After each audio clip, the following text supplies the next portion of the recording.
The late Mahatma Gandhi remains one of the most influential people of our time. Despite turbulent times in the world today, Gandhi's quest for peace lives on.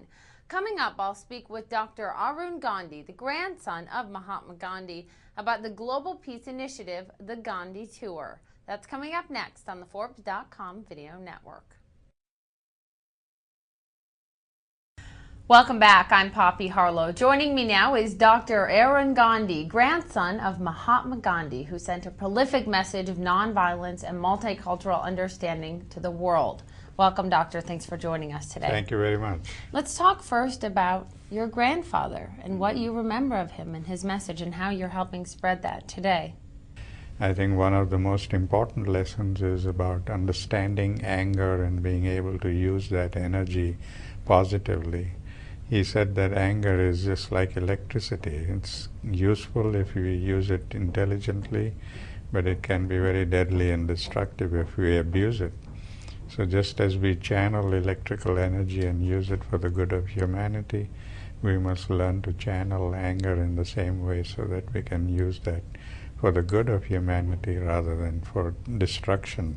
I've been advocating that all the schools all over the world should teach this to students right from the elementary school age to the high school. That is a message that's going to be sent in the Gandhi Tour, isn't that correct? And yes, that's the message, part of the message that is going to be to be taken around the world.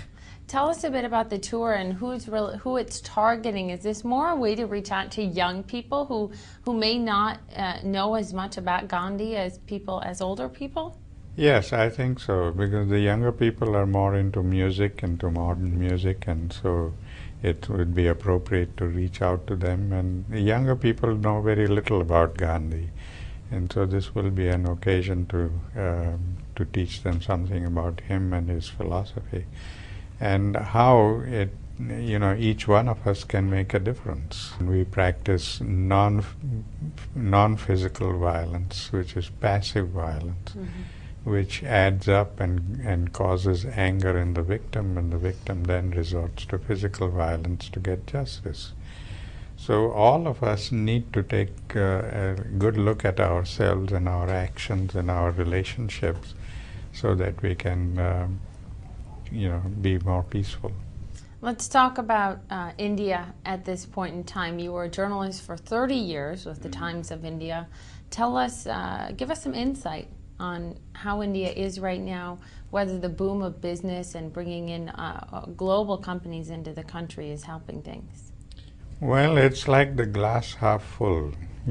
Some people would like to see it half full, and it's doing great, and it's booming, and the economy is booming, and yes, it is booming, but it's only in the cities, and the successful people are becoming more successful, the rich are becoming richer, and the poor are becoming poorer. There are about half of the population of 1 billion are living below the poverty line, and not many people are concerned about this. There are an estimated 3 farmers committing suicide every day. And this has been going on for the past several years, and nobody takes any note of it. So, we have to do something for the poor people, and I'm afraid the government and the people in the cities are becoming more and more greedy and want to take the bigger share of the pie for themselves. And indeed, my grandfather had said that the economic development of India should be such that it would benefit everybody. At that time in 1947, 80% of the population lived in villages, mm-hmm. and they had not benefited from the British rule. They had not had any education in English. They had not any education in technology, so they couldn't participate in the technological revolution. So he said that for them, we need to have low technology industries so that they can earn a livelihood wherever they are and not have to go in search of survival.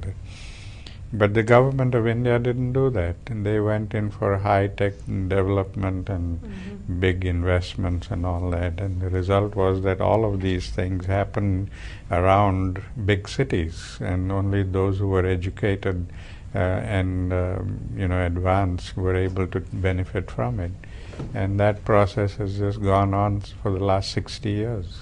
Let's talk also finally about the M.K. Gandhi Institute for Nonviolence. In addition to the Gandhi Tour, which is set to begin globally next year, this institute has been around since 1991, based between Rochester, New York and Bombay, India.